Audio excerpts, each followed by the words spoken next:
시어머니가 옥상에서 떨어지신 그날부터 5년 동안 병실 간이 침대에서 잠을 잤어요. 새벽 2시마다 일어나 자세를 바꿔주고 기저귀를 갈고 제 통장에서 병원비를 내면서 버텼거든요. 시어머니는 제 손을 잡고 눈물을 글썽이시며 너 아니면 어떡하니 하셨는데 어느 날 병실 문 앞에서 그 목소리가 들렸어요. 팔자 드센 년이 간호해서 안 낫는다니까. 시누이랑 친척들이 깔깔대며 웃고 있었고 시어머니가 그 한가운데서 제일 크게 웃고 계셨거든요. 저는 무너지는 대신 웃었어요. 병실 커튼을 젖히고 들어가서 딱 한마디 했거든요. 드센 년은 이만 가볼게요. 제가 손을 떼자 간병인 3명이 도망쳤고 살려달라고 매달리기 시작한 건 시어머니 쪽이었어요. 그 뒤에 무슨 일이 벌어졌는지 이야기 들어보실래요? 사연 시작하기 전에 구독과 좋아요 꼭 눌러주세요. 그리고 어디에서 듣고 계신지 남겨주세요. 여러분의 하루에 행복이 가득하시길 빌어드리겠습니다. 안녕하세요. 저는 올해 42이에요. 결혼한 지 15년 차 중학생 아들 하나를 둔 평범한 며느리였어요. 평범했다고 말하기엔 지난 5년이 너무 길었고 그냥 며느리라고 말하기엔 제가 해온 일이 너무 많았더라고요.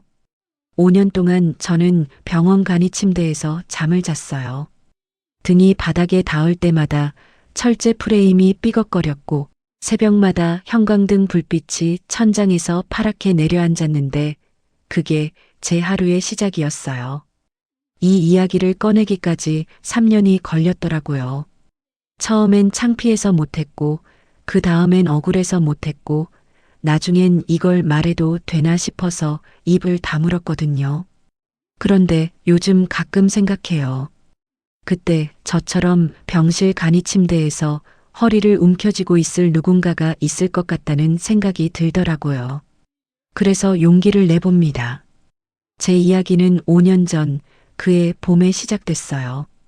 그해 봄 우리 시어머니가 사시던 동네에 재개발 이야기가 떴거든요.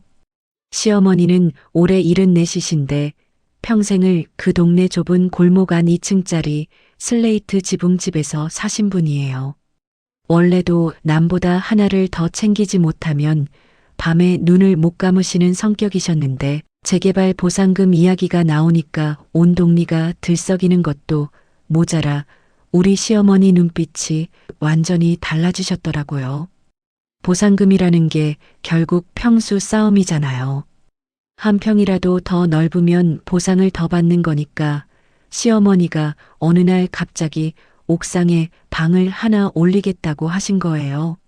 남편한테 전화가 왔을 때 저는 집에서 아들 저녁밥을 차리고 있었는데 남편이 퇴근길에 툭 던지듯이 말하더라고요. 엄마가 옥상에 방 하나 올린다는데 알아서 하시겠지 뭐. 남편이 운전대를 한 손으로 잡고 전화를 건 게 분명했어요. 목소리에 관심이라곤 한 톨도 없었거든요. 저는 그때 가스불 위에 된장찌개가 끓고 있었고 아들이 거실에서 수학 문제집을 펼쳐놓고 있었는데 그 말을 듣는 순간 국자를 잡은 손이 멈췄어요. 무허가 증축이잖아요. 허가도 안 받고 옥상에 방을 올리면 그게 나중에 문제가 될 거라는 건 저도 아는데 시어머니는 이미 마음을 굳히신 뒤였더라고요. 며칠 뒤에 시댁에 갔더니 시어머니가 동네 철물점에서 벽돌이랑 시멘트를 잔뜩 사다 옥상에 쌓아 놓으신 거예요. 좁은 계단통에 모래주머니가 줄줄이 놓여 있었고 시어머니는 이마에 수건을 두르고 고무장갑을 끼고 계셨는데 제가 대문을 열고 들어서자마자 시어머니가 허리를 펴며 말씀하셨어요. 인부 하루 부르면 15만 원이야. 내가 하면 공짜지. 시어머니가 고무장갑을 낀 손으로 벽돌을 툭 두드리며 그렇게 말씀하셨는데 저는 그 순간 등줄기에 찬 게 흐르더라고요. 70이 넘으신 분이 옥상에서 벽돌을 나르시겠다는 거잖아요. 저는 시어머니한테 위험하시다고 인부를 부르시라고 차라리 제가 돈을 보태드릴 테니까 사람을 쓰시라고 했는데 시어머니가 제 말을 가위로 자르듯 끊으시며 손을 내저으셨어요. 됐어.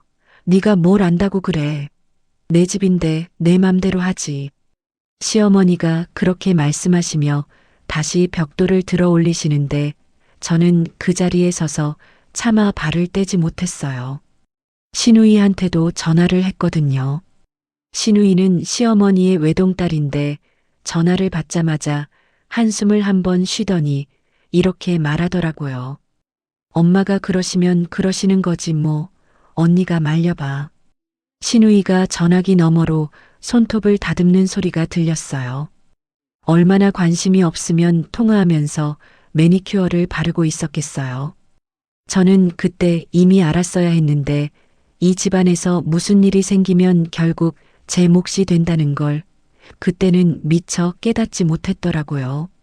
시어머니는 정말로 새벽마다 옥상에 올라가셨어요. 동이 트기 전에 일어나서 벽돌을 한 장씩 계단으로 올리시고 시멘트를 개서 바르시고 해가 뜨면 내려와서 아침을 드시고 또 올라가셨거든요. 동네 사람들이 지나가다 올려다보며 혀를 찾고 구청에서 단속 나온다는 소문이 돌았지만 시어머니는 아랑곳하지 않으셨어요. 보상금 앞에서 시어머니의 눈은 벽돌보다 단단했고 귀는 어떤 말도 통과시키지 않았거든요. 그리고 그날이 왔어요. 5월의 어느 새벽이었는데 저는 집에서 아들 도시락을 싸고 있었어요. 계란말이를 말고 있는데 전화벨이 울렸거든요. 아침 6시 반 그 시간에 울리는 전화는 좋은 소식인 적이 없잖아요. 화면에 시어머니 집 근처에 사시는 이웃 아주머니 번호가 떠 있었고 저는 계란말이를 접시에 올려놓고 전화를 받았는데 그쪽에서 숨을 몰아쉬는 소리가 먼저 들려왔어요. 큰일 났어. 어머니가 옥상에서 떨어지셨어. 그 아주머니가 헐떡이며 소리를 지르는데 저는 그 순간 부엌 바닥에 주저앉을 뻔했어요. 손에 들고 있던 뒤집개가 바닥에 떨어졌고 아들이 방에서 뭐야 하며 고개를 내밀었는데 저는 아무 말도 못하고 그대로 현관으로 뛰쳐나갔거든요. 택시를 잡아 타고 시어머니 집에 도착했을 때 구급차는 이미 와 있었어요. 옥상에서 아래로 떨어지신 거였는데 새벽에 시멘트가 마르기 전에 한 번 더 올라가시다가 발을 헛디디신 거래요. 좁은 골목에 구급차 불빛이 빨갛게 번지고 있었고 들것 위에 시어머니가 눈을 감고 누워 계셨는데 고무장갑을 아직 끼고 계시더라고요. 그 장갑에 시멘트 가루가 묻어 있었던 게 아직도 눈에 선해요. 응급실에서 몇 시간을 기다렸는데 의사 선생님이 나오셔서 보호자를 부르시더라고요. 척추 압박 골절에 고관절 골절, 수술이 필요하고 수술을 해도 회복까지는 오래 걸릴 거라고 장기 간병을 각오하셔야 한다고 말씀하셨어요. 장기 간병이라는 네 글자가 귓속에서 울렸는데 그게 무슨 뜻인지 그때는 머리로만 알았지 몸으로는 몰랐거든요. 남편한테 전화를 했더니 회의 중이라며 끊었고 시누이한테 전화를 했더니 3번 만에 받아서는 지금 해외여행 중이라 바로 못 간다고 하더라고요. 저는 응급실 복도 플라스틱 의자에 혼자 앉아서 두 손을 무릎 위에 올려놓고 있었는데 그때 형광등 불빛이 유난히 차갑게 느껴졌어요. 수술이 끝나고 시어머니가 중환자실에서 일반 병실로 옮겨지던 날 밤 남편이랑 시누이가 처음으로 병원에 왔거든요. 시누이는 여행 가방을 끌고 공항에서 바로 온 거였고 남편은 넥타이를 풀며 복도를 걸어왔는데 두 사람이 병실 앞에서 마주치자마자 분위기가 이상해졌어요. 시누이가 팔짱을 끼며 먼저 입을 열었거든요. 오빠, 나는 시집간 딸이잖아. 엄마 간병은 당연히 며느리가 해야 하는 거 아니야? 시누이가 여행 가방 손잡이를 손가락으로 톡톡 두드리며 그렇게 말했고 남편이 한숨을 한 번 내쉬더니 고개를 끄덕이며 저를 쳐다봤어요. 야, 내 어머니잖아. 네가 며느리 도리를 해. 남편이 넥타이를 의자 등받이에 걸치며 저한테 그렇게 말하더라고요. 며느리 도리.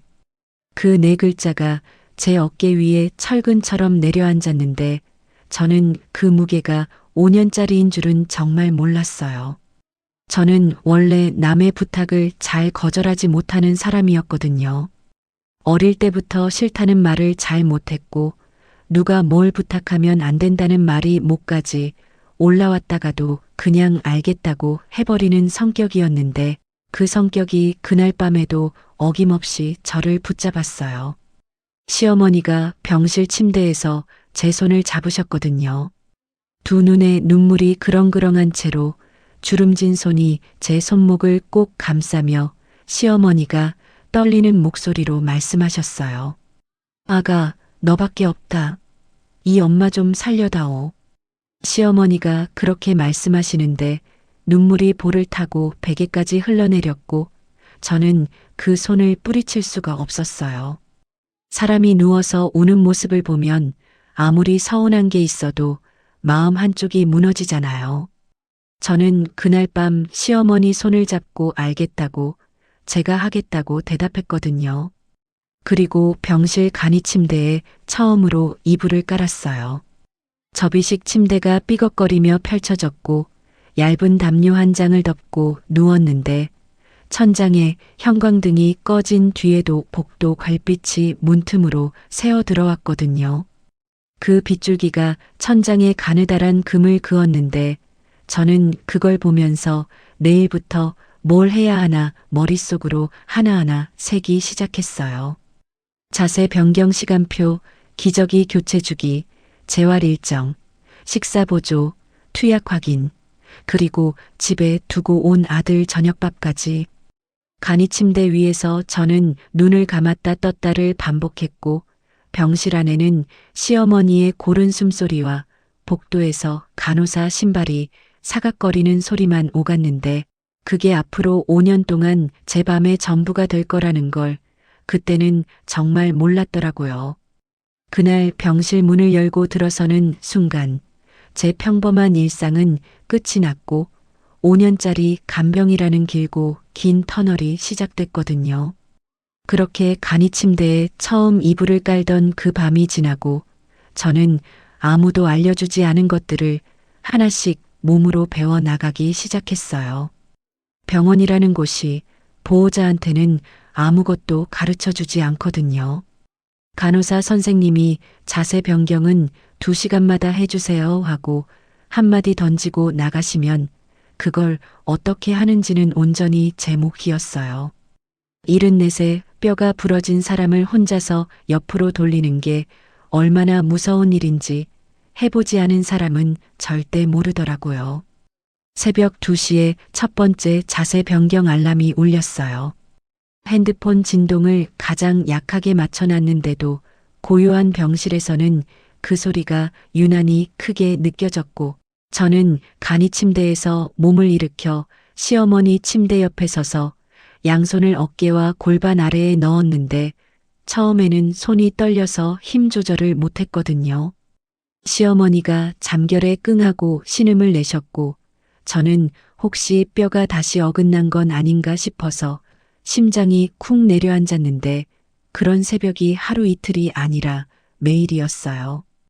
2시, 4시, 6시. 그 3번의 알람이 제 하루를 쪼개놓았고 그 사이사이에 저는 제대로 잠든 적이 없었더라고요. 욕창이라는 게 정말 무서운 거였어요. 한 번은 자세 변경을 4시간 넘게 못한 적이 있었는데 제가 너무 지쳐서 알람을 못 듣고 넘긴 거였거든요. 아침에 시어머니 등을 확인하는데 엉치뼈 쪽 피부가 벌겋게 눌려 있었고 간호사 선생님이 오셔서 보시더니 이거 욕창 초기 단계라고 보호자분이 좀 더 신경 쓰셔야 한다고 하시는데 그 말이 칼처럼 들어왔어요. 제가 신경을 안 쓴 게 아니라 몸이 버텨주질 않았던 건데 병원에서는 그런 사정을 봐주지 않더라고요. 그 뒤로 저는 욕창 예방 쿠션을 제 돈 주고 사왔고 의료용 크림을 손바닥에 덜어서 시어머니 등과 엉덩이에 매일 발라드렸는데 사람 피부를 그렇게 꼼꼼히 들여다보고 만져본 건 아들이 아기였을 때 이후로 처음이었어요. 기저귀 가는 것도 처음엔 얼마나 서툴렀는지 몰라요. 시어머니가 부끄러워하시며 고개를 돌리셨고 저도 시어머니도 서로 눈을 마주치지 못했는데 그게 하루에 5번, 6번씩 반복되다 보니 어느 순간부터는 감정이 아예 꺼져버리더라고요. 부끄럽다거나 힘들다거나 하는 게 아니라 그냥 손이 먼저 움직이는 거예요. 장갑 끼고 기저귀 열고 닫고 크림 바르고 새 기저귀 채우고 장갑 벗고 손 씻고 그 순서가 몸에 박혀서 꿈에서도 기저귀를 갈고 있을 때가 있었거든요. 흡인기 사용법도 혼자 배웠어요. 시어머니가 누워 계시는 시간이 길어지다 보니 가래가 목에 자꾸 걸리셨는데 간호사 선생님이 흡인하는 걸 옆에서 3번 지켜본 뒤에 저 혼자 해보라고 하시더라고요. 가느다란 튜브를 시어머니 입안에 넣는데 손끝이 떨렸고 기계가 윙하고 돌아가면서 가래가 딸려 나오는 소리가 귀에 꽂혔는데 시어머니가 캣캣 기침을 하실 때마다 제 속이 같이 뒤집어졌어요. 재활치료를 보조하는 것도 제 일이었거든요. 물리치료사 선생님이 주 3회 오셨는데 나머지 날에는 제가 시어머니 다리를 잡고 구부렸다 폈다를 반복해 드려야 했고 시어머니가 아프시다며 소리를 지르시면 저는 멈춰야 하나 계속해야 하나 판단이 서지 않아서 매번 물리치료사 선생님한테 전화를 걸었어요. 이 모든 걸 저 혼자 했어요. 정말이지 혼자였거든요. 남편은 한 달에 1번, 많으면 2번 병원에 왔는데 올 때마다 복도 자판기에서 캔커피를 하나 뽑아 들고 병실 문을 열었어요. 시어머니 이마에 손을 1번 얹고 좀 어떠세요 하고 한마디 하고 커피를 다 마시면 빈 캔을 쓰레기통에 넣으며 나간다 하고 돌아서는 게 남편의 면회였더라고요. 한 번은 남편이 돌아서는 뒷모습을 보면서 제가 소리를 지를 뻔했어요. 복도까지 따라 나가서 남편 점퍼 뒤를 잡았는데 남편이 뭐하고 돌아보길래 제가 말했거든요. 나도 좀 집에 가서 쉬고 싶어. 하루만이라도 교대 좀 해줘. 제가 남편 소매를 잡고 그렇게 말했는데 남편이 제 손을 슬쩍 떼어내며 눈도 안 마주치고 말하더라고요. 야, 지금 내가 회사에서 얼마나 바쁜데 네가 좀 참아.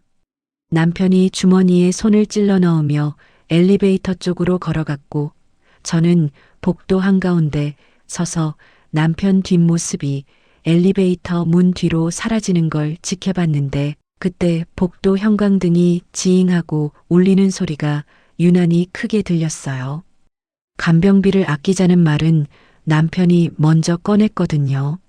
시어머니 수술 직후에 간병인을 하루 고용한 적이 있었는데 하루에 12만 원이었어요.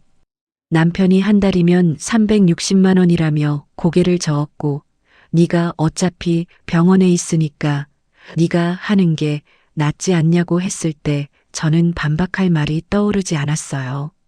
제가 하면 공짜니까요.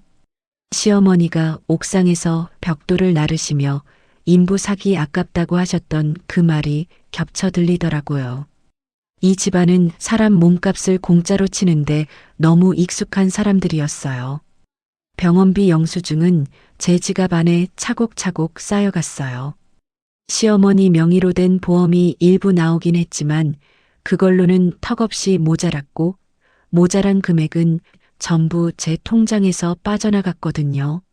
처음에는 한 달에 100만 원쯤이었는데 재활치료가 추가되고 약이 바뀌고 특수 침대를 렌탈하면서 금액이 점점 불어났고 어느 순간 통장 잔고가 바닥을 보이기 시작했을 때 저는 처음으로 대출이라는 걸 받았어요. 은행 창구에 앉아서 서류에 도장을 찍는데 직원분이 용도가 뭐냐고 물으시길래 생활비라고 대답했는데 실은 시어머니 병원비였거든요. 그 말을 차마 입에 올리지 못한 건 그걸 말하는 순간 제 처지가 너무 초라해질 것 같았기 때문이에요. 아들은 그때 초등학교 6학년이었는데 중학교 올라가기 전에 학부모 상담이 있었거든요. 담임 선생님한테서 전화가 왔어요. 어머님 상담 날짜 잡으셔야 한다고 아이가 요즘 수업 시간에 멍하니 있는 시간이 많다고 하시는데 저는 병실 복도에서 그 전화를 받으면서 달력을 펼쳐봤지만 시어머니 진료 일정과 겹치지 않는 날이 단 하루도 없었어요. 선생님, 죄송한데 제가 지금 사정이 좀 있어서요 하고 말했을 때 전화기를 쥔 손에 힘이 들어갔고 끊고 나서 복도 벽에 등을 기대고 한참을 서 있었는데 아들한테 미안하다는 말이 목 안에서 뱅뱅 돌기만 하고 밖으로 나오질 않았어요. 한 번도 못 갔어요. 초등학교 마지막 상담도 중학교 첫 상담도 저는 단 한 번도 가지 못했거든요. 시누이는 한 달에 한두 번 병실에 들렀는데 올 때마다 백화점 쇼핑백을 한 손에 들고 오셨어요. 병실 문을 열고 들어오자마자 시어머니 침대 앞에서 핸드폰을 꺼내 사진을 찍었거든요. 시어머니 손을 잡고 환하게 웃는 사진, 과일 바구니를 침대 위에 올려놓고 찍은 사진, 그 사진들을 가족 단체 대화방에 올리면서 시누이가 쓴 글이 아직도 눈에 선해요. 오늘도 엄마 면회 왔어요. 엄마 힘내세요 하고 하트를 5개쯤 붙여서 올렸는데 정작 병실에 머무는 시간은 30분도 안 됐더라고요.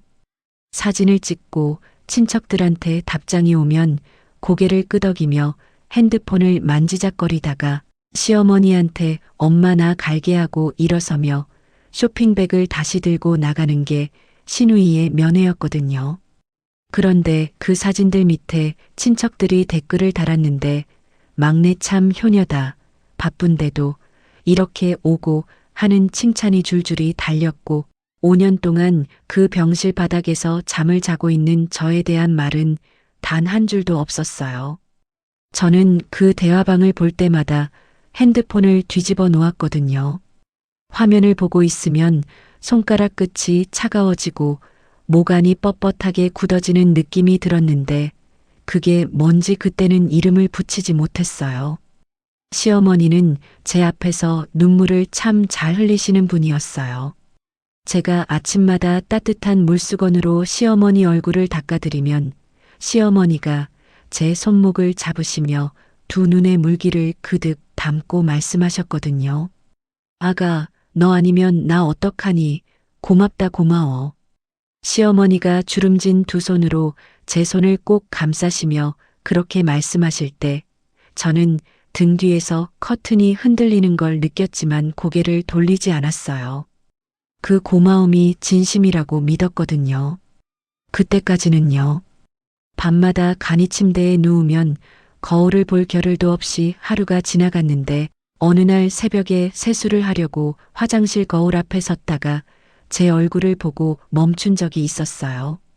광대뼈가 툭 튀어나와 있었고 눈 밑에 그림자가 짙게 내려앉아 있었는데 거울 속에 서 있는 사람이 저인지 한참을 들여다봐야 알아볼 수 있었거든요. 37에 처음 그 병실에 들어왔을 때의 제 얼굴과 거울 속의 얼굴이 너무 달라서 세수하던 손을 멈추고 수돗물이 콸콸 흐르는 채로 한참을 서 있었어요. 그래도 저는 스스로를 다독였거든요. 사람 도리는 지켜야 한다. 시어머니가 일어나시면 그때 쉬면 된다. 조금만 더 버티면 된다. 그 말을 매일 밤 이불을 턱까지 끌어올리며 속으로 되뇌었는데 그 조금이 5년이 될 줄은 그때는 정말 상상도 못했어요. 그렇게 하루가 일주일이 되고 일주일이 한 달이 되고 한 달이 1년이 되어 가면서 저는 점점 병실 냄새에 젖어들었고 바깥 세상의 계절이 바뀌는 것도 병실 창문 너머로 나뭇잎색이 달라지는 걸 보고서야 알 수 있었는데 그 창문 밖을 볼 시간조차 넉넉하지 않은 날이 대부분이었거든요.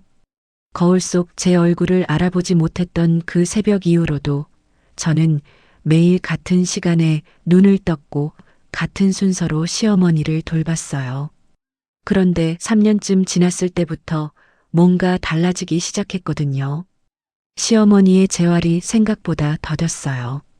처음 1년은 침대에서 상체를 일으키는 연습을 했고 2년 차에는 휠체어로 옮겨 앉는 연습까지 갔는데 3년이 지나도 고행기를 잡고 서는 게 고작이었거든요. 의사 선생님이 회진을 돌며 경과가 더디시다. 환자분 의지가 중요하다고 말씀하셨는데 시어머니는 그 말을 듣고 나서 제 쪽을 힐끗 보셨어요. 그 눈빛이 예전하고 달랐더라고요. 고마움 대신 무언가를 따지는 듯한 시선이 살짝 깔려 있었는데 저는 그걸 느끼면서도 못 본 척했어요. 시어머니 기분이 안 좋으시면 재활 의지가 더 떨어질까봐 저는 늘 밝은 표정을 지으려고 입꼬리를 위로 올리고 있었거든요. 그런데 그 무렵부터 이상한 일이 생기기 시작했어요. 병실에는 커튼 하나를 사이에 두고 옆 침대가 있었는데 그 옆 침대에는 남편분이 뇌졸중으로 누워 계신 아주머니가 고호자로 함께 지내고 계셨거든요. 저보다 대여섯 살쯤 많으신 분이었는데 1년 넘게 같은 병실에서 지내다 보니 서로 인사를 나누고 가끔 과일을 나눠 먹고 새벽에 잠이 안 올 때면 커튼 너머로 낮은 목소리로 이런저런 얘기를 하는 사이가 됐었어요. 그 아주머니가 어느 날 아침에 저한테 뭔가 말을 하려다 입을 다무셨거든요. 세면대 앞에서 나란히 세수를 하고 있었는데 아주머니가 수건으로 얼굴을 닦다 말고 저를 보시며 뭔가 말씀하시려는 듯 입술을 달싹이셨는데 결국 아니에요 하며 고개를 저으셨어요. 저는 그때 그냥 넘어갔는데 지금 생각하면 아주머니는 이미 알고 계셨던 것 같아요. 커튼 너머에서 벌어지고 있던 일들을요. 시누이가 다녀간 날에는 유독 시어머니의 눈빛이 싸늘해졌거든요. 시누이가 면회를 오면 항상 커튼을 치고 시어머니 침대 옆에 바짝 붙어 앉았는데 저는 그 시간에 일부러 자리를 비워드렸어요. 모녀끼리 오붓한 시간을 보내시라고 저는 병원 1층 편의점에 내려가서 커피를 한 잔 마시며 20분쯤 시간을 보내다 올라왔거든요. 그런데 제가 병실 문을 열고 들어서면 대화가 뚝 끊기는 거예요. 시누이가 핸드폰을 만지작거리며 자리에서 일어나고 시어머니는 창 쪽으로 고개를 돌리고 계셨는데 공기가 묘하게 가라앉아 있었거든요. 처음엔 제가 예민한가 싶었어요. 간병에 지치다 보면 사소한 것도 크게 느끼는 거라고 스스로를 다독였는데 그런 일이 한두 번이 아니라 시누이가 올 때마다 반복되니까 뭔가 이상하다는 느낌을 지울 수가 없었더라고요. 결정적인 건 친척 결혼식장에서 벌어졌어요. 시어머니 쪽 친척분이 결혼을 하셔서 남편이랑 같이 식장에 갔었거든요. 시어머니가 누워 계시니 남편이 대신 축의금을 내러 간 거였는데 저는 간병 때문에 식장에는 잘 안 갔지만 그날은 남편이 얼굴이라도 비추라고 해서 아들한테 시어머니를 2시간만 봐달라고 부탁하고 겨우 나갔었어요. 식장에 도착해서 하객석에 앉았는데 앞줄에 시어머니 쪽 친척 아주머니 두 분이 나란히 앉아 계시더라고요. 제가 바로 뒤에 앉은 줄 모르시고 두 분이 고개를 맞대며 나지막이 이야기를 하시는데 제 귀에 들어온 말이 이거였어요. 그 집 며느리가 팔자가 드세서 시어머니가 일어나질 못한대. 한 분이 부채로 입을 가리며 그렇게 말씀하셨고 옆에 앉은 분이 고개를 끄덕이며 받아치셨거든요. 그러게 시어머니가 며느리 손이 나쁘다고 그러셨다면서 무당한테 가보셨대. 두 분이 혀를 차며 고개를 절레절레 흔드시는 뒷모습을 바라보는데 저는 하객석 의자에 앉은 채로 무릎 위에 올려놓은 두 손이 하얗게 질리는 걸 느꼈어요. 팔자가 드세서 시어머니가 못 일어난다고요. 5년 동안 새벽마다 자세를 변경하고 기저귀를 갈고 가래를 흡인하고 재활 운동을 보조하고 제 통장에서 병원비를 내면서 간병을 한 사람한테 팔자가 드세서 환자가 못 낫는다는 소리를 하고 계신 거였거든요. 머릿속이 하얘지면서 동시에 심장이 쿵쿵 뛰었고 주례사가 시작됐는데 무슨 말을 하는지 하나도 안 들렸어요. 식이 끝나고 뷔페로 자리를 옮겼는데 남편이 접시에 잡채를 담으며 아무렇지도 않게 밥을 먹고 있길래 저는 남편 옆에 서서 낮은 목소리로 방금 들은 이야기를 말했거든요. 방금 친척분들이 나보고 팔자가 드세서 어머니가 못 일어난다고 하더라. 그런 소문이 돌고 있는 거야? 제가 빈 접시를 들고 남편 옆에 바짝 붙어 그렇게 말했는데 남편이 잡채를 집던 젓가락을 멈추지도 않고 대답하더라고요. 엄마가 요즘 좀 예민하시잖아. 어른이 하시는 말씀인데 그냥 넘겨. 남편이 접시에 새우튀김을 하나 더 올리며 그렇게 말하는데 저는 빈 접시를 쥔 손에 힘이 들어가서 접시 가장자리가 손바닥에 자국을 남기는 걸 느꼈지만 아무 말도 하지 못했어요. 그날 밤 병실로 돌아와서 시어머니가 주무신 뒤에 저는 간이 침대에 누워 천장을 봤거든요. 팔자가 드세다, 손이 나쁘다, 무당한테까지 가셨다. 이 말들이 시어머니 입에서 나왔다는 게 믿기지 않았어요. 매일 아침 고마워, 너 아니면 어떡하니 하시며 제 손을 잡으시던 분이 등 뒤에서는 그런 말씀을 하고 계셨다는 게 천장에 나 있는 가느다란 금을 따라 시선이 흘러가는데 금이 흐릿하게 번져 보였거든요. 그 뒤로 저는 시어머니의 말 한마디 한마디에 귀를 세우게 됐어요. 전에는 그냥 넘겼을 말들이 하나하나 걸리기 시작했거든요.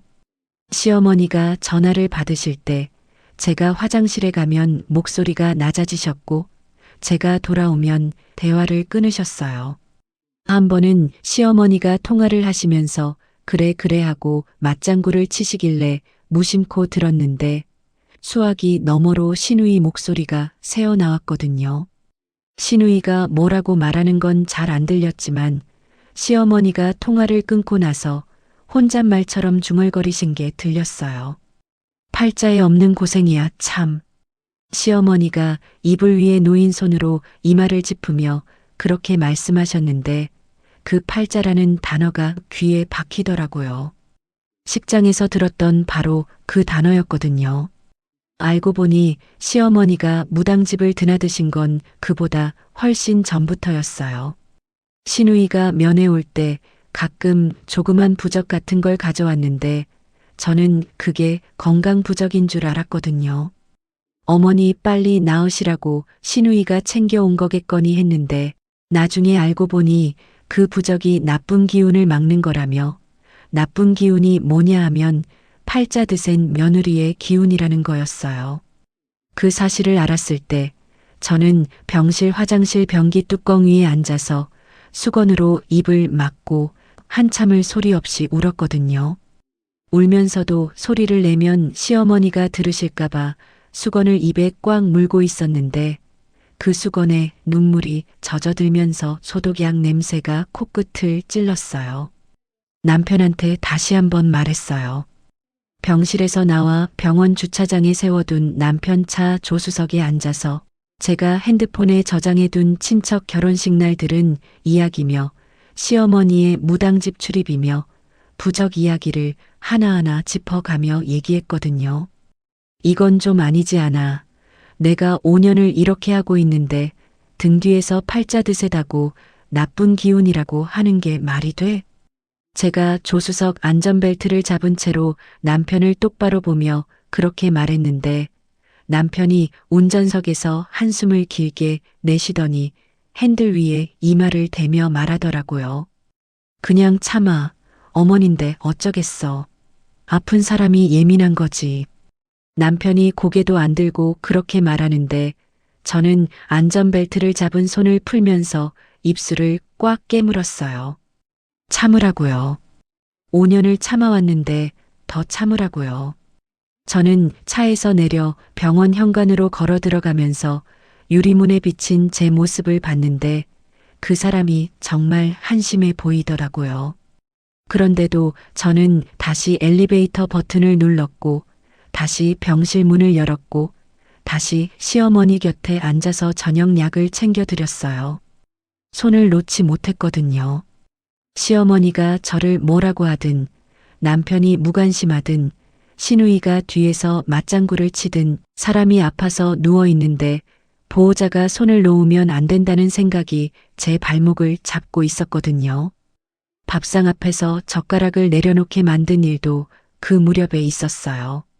시어머니한테 저녁을 차려드리고 제 밥을 병실 한쪽에서 먹고 있었는데 시어머니가 반찬을 드시다 말고 숟가락을 내려놓으시며 말씀하셨거든요. 국이 짜. 네가 해주는 밥은 맨날 짜. 우리 딸이 해오는 건 맛있더만. 시어머니가 국그릇을 밀어내시며 고개를 돌리셨는데 저는 젓가락을 들고 있다가 그대로 도시락 뚜껑 위에 내려놓았어요. 입안에 있던 밥이 넘어가질 않았고 목구멍이 조여오는 느낌에 물을 한 모금 마셨는데 그것도 넘어가질 않아서 결국 도시락을 덮고 비닐봉지에 넣었거든요. 시누이가 해온 건 백화점 지하 반찬 코너에서 사온 거였는데 그걸 시누이가 직접 한 것처럼 말씀하시는 것도 서러웠고 매일 새벽부터 일어나 병원 공용 주방에서 죽을 끓이고 반찬을 데우는 제 손이 짠손이 되는 것도 참기 어려웠어요.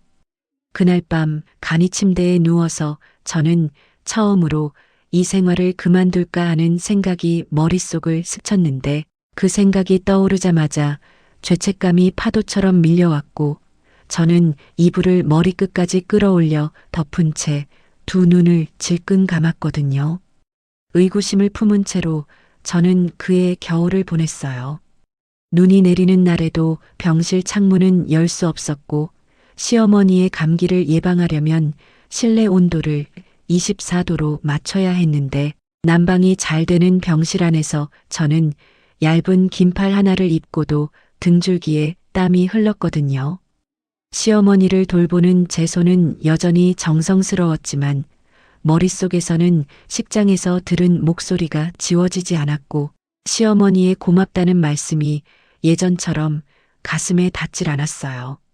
겉으로는 아무것도 달라지지 않은 것 같았지만 제 안에서는 무언가가 실금처럼 갈라지고 있었고 그 틈으로 찬바람이 조금씩 들어오고 있었는데 저는 그걸 모른 척하며 마지막 겨울을 버텨내고 있었거든요. 그 겨울이 지나고 봄이 왔는데 제 안에 갈라진 실금은 벌어지기만 했지 메워지질 않았어요. 그런데 몸이라는 게 참 정직하더라고요. 마음은 속일 수 있어도 몸은 끝까지 속일 수가 없었거든요. 가슴이 조여오기 시작한 건 그해 3월쯤이었어요. 처음에는 밥을 먹고 나면 명치 쪽이 답답한 느낌이 들었는데 소화가 안 되나 보다 하고 병원 매점에서 소화제를 사 먹었거든요. 그게 하루 이틀이 아니라 거의 매일 반복됐는데도 저는 병원에 있으면서 정작 제 몸은 들여다보지 않았어요. 시어머니 진료 스케줄, 재활 시간, 투약 시간은 달력에 빼곡히 적어놨으면서 제 몸에서 보내는 신호는 하나도 적어놓지 않았던 거예요. 한 번은 시어머니 점심을 차려드리려고 공용 주방에서 죽을 끓이고 있었는데 냄비 손잡이를 잡은 왼손이 갑자기 저릿하게 마비되는 느낌이 왔거든요. 손가락이 쥐가 나듯 오그라들어서 냄비를 놓칠 뻔했는데 잠깐 쥐가 났나 보다 하고 손을 주물러서 풀었어요. 그런데 그 뒤로 왼쪽 가슴 아래에서 바늘로 콕콕 찌르는 것 같은 통증이 오락가락했고 특히 새벽에 자세 변경을 하려고 시어머니를 안아 돌린 때 숨이 확 차올라서 잠깐씩 멈춰야 했거든요. 그래도 저는 괜찮다고 피곤해서 그런 거라고 스스로를 다독이며 계속 움직였어요. 5년을 그렇게 버텨왔으니까 좀 피곤할 수도 있지 하면서 소화제를 하나 더 꺼내 먹고 다시 시어머니 곁으로 갔거든요. 그리고 그 새벽이 왔어요. 새벽 3시 자세 변경 알람이 울렸고 저는 간이 침대에서 몸을 일으켰어요. 병실 안은 커튼 너머 옆 침대의 기계 소리만 규칙적으로 울리고 있었고 복도에서 간호사 선생님 신발이 사각거리는 소리가 멀어져 갔거든요. 저는 시어머니 침대 옆에 서서 평소처럼 양손을 어깨와 골반 아래에 넣고 힘을 주려는 순간 가슴 한가운데를 누군가 주먹으로 꽉 움켜쥐는 것 같은 통증이 밀려왔어요. 숨이 턱 막혔고 손끝에서 힘이 쭉 빠져나가면서 시어머니 몸을 잡고 있던 손이 미끄러졌거든요. 저는 그 자리에서 무릎이 꺾이듯 주저앉았고 무릎이 병실 바닥 차가운 타일에 부딪히는 둔탁한 소리가 났는데 그 다음에는 옆으로 쓰러지면서 간이 침대 다리에 어깨를 부딪혔어요. 바닥에 쓰러져서 천장을 올려다보는데 형광등 비상 조명이 초록빛으로 깜빡이고 있었고 가슴을 쥐어짜는 통증이 파도처럼 밀려왔다 빠졌다를 반복했거든요.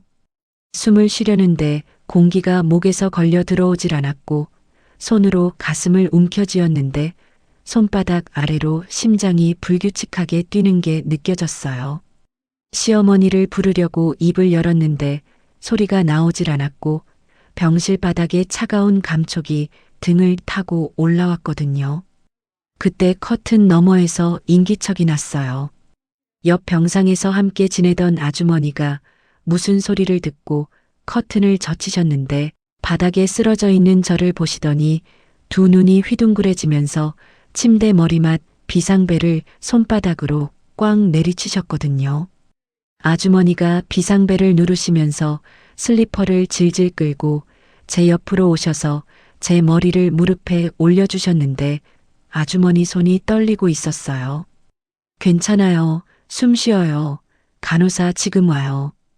아주머니가 제 이마에 손을 얹으며 떨리는 목소리로 그렇게 말씀하셨고 복도에서 신발 소리가 빠르게 다가오더니 간호사 선생님 두 분이 병실로 들어오셨거든요. 그 뒤로는 기억이 조각조각이에요. 휠체어에 실린 것 같기도 하고 이동용 침대에 옮겨진 것 같기도 한데 정신을 차려보니 응급실 침대 위였어요. 흰 커튼이 사방을 둘러싸고 있었고 왼팔에 링거가 꽂혀 있었는데 심전도 모니터가 삐삐 소리를 내며 초록색 선을 그리고 있었거든요. 응급실 의사 선생님이 커튼을 열고 들어오셔서 보호자 연락처를 물으셨고 저는 남편 번호를 불러드렸는데 간호사 선생님이 3번을 전화하셔도 받지 않으셨다고 하시더라고요. 신우이 번호도 불러드렸는데 역시 부재 중이었어요. 새벽 4시에 전화를 받을 사람이 이 집안에는 아무도 없었거든요. 저는 응급실 침대에서 혼자 검사를 받았어요. 피검사, 심전도, 흉부 엑스레이를 찍고 의사 선생님이 결과가 나오려면 시간이 걸린다고 하셔서 저는 링거를 맞으며 커튼 안에 누워 있었는데 응급실 특유의 소리들이 사방에서 밀려왔거든요. 어딘가에서 신음소리가 들렸고 의료진이 빠르게 오가는 발소리가 커튼 밖을 스쳤는데 그 소리들 사이에서 저는 처음으로 내가 환자구나 하는 생각을 했어요. 5년 동안 환자 곁에 있었지만 정작 제가 환자가 될 거라고는 한 번도 생각해 본 적이 없었거든요. 아침이 되어 결과가 나왔는데 의사 선생님이 커튼을 열고 차트를 들고 오시며 보호자분 아직 안 오셨냐고 물으셨고 저는 고개를 저었어요. 선생님이 의자를 끌고 앉으시며 말씀하셨거든요. 과로와 장기 스트레스로 인한 심장 질환입니다. 즉시 입원하셔서 정밀 검사를 받으셔야 해요. 선생님이 진단서에 적힌 내용을 짚어가며 설명하시는 동안 저는 그 종이 위에 적힌 글자들을 보면서 손이 떨렸어요. 과로, 스트레스성 심장 질환, 즉시 입원 권고. 그 단어들이 눈에 들어오는데 동시에 머릿속에서는 시어머니 자세 변경 시간이 지나고 있다는 생각이 먼저 치고 올라왔거든요. 저는 선생님한테 입원은 좀 어렵다고 제가 돌봐야 할 환자가 있다고 말했는데 선생님이 안경 너머로 저를 똑바로 보시며 단호한 목소리로 말씀하셨어요. 보호자님, 이대로 가시면 다음번에는 응급실이 아니라 중환자실에 오실 수 있습니다. 선생님이 그렇게 말씀하시는데도 저는 링거를 꽂은 팔을 내려다보며 병실로 돌아가야 한다는 생각밖에 하지 못했거든요. 5년 동안 굳어버린 몸이 시어머니 곁을 떠나면 안 된다고, 자세 변경 시간이 지나면 욕창이 생긴다고, 아침 약을 누가 챙기냐고, 그런 것들이 머릿속에서 소리를 질렀어요. 저는 결국 선생님 말씀을 뿌리치고 링거를 빼달라고 했거든요. 간호사 선생님이 정말 퇴원하시겠냐며 확인하셨고, 저는 고개를 끄덕이며 진단서만 한 장 뽑아 달라고 했는데 그 진단서를 접어서 가방에 넣는 제 손이 떨리고 있었지만 발은 이미 응급실 출구를 향하고 있었어요. 그때 전화가 왔거든요. 남편이 아니라 아들이었어요. 아들이 학교에서 전화를 한 거였는데 아침에 일어나서 제가 보낸 문자를 봤다고 엄마 괜찮아 하며 목소리가 가늘게 떨리고 있었거든요. 저는 괜찮다고 별거 아니라고 말했는데 아들이 전화를 끊지 않고 한참 숨소리만 내더니 갑자기 울먹이며 말하더라고요. 엄마, 나 지금 갈게. 학교 조퇴하고 갈게. 아들이 코를 훌쩍이며 그렇게 말하는데 그 목소리를 듣는 순간 응급실 복도 벽에 기대선 제 다리에서 힘이 풀렸어요. 오지 마, 엄마 괜찮으니까 수업 들어하고 말했는데 아들이 이미 전화를 끊었더라고요. 1시간쯤 뒤에 아들이 병원에 도착했는데 교복 셔츠가 땀에 젖어 있었고 운동화 끈이 한쪽만 풀려 있었어요. 뛰어온 게 분명했거든요. 아들이 응급실 접수처에서 저를 찾아 두리번거리다 저를 발견하고 달려왔는데 아들 얼굴이 벌겋게 달아올라 있었고 눈시울이 젖어 있었어요. 제 팔에 링거 자국이 남아있는 걸 본 아들이 입술을 꽉 깨물었는데 그 표정이 어린아이 같으면서도 동시에 제가 본 적 없는 어른의 얼굴이었거든요. 아들이 저를 부축해서 의자에 앉히더니 고개를 돌려 병원 복도를 둘러봤어요. 그리고 핸드폰을 꺼내 남편한테 전화를 걸었는데 이번에는 받았나 봐요.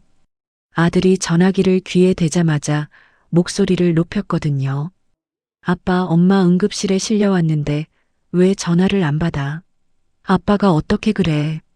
아들이 복도 한가운데 서서 전화기를 꽉 쥐고 그렇게 소리치는데 지나가던 간호사 선생님이 고개를 돌릴 만큼 큰 목소리였어요.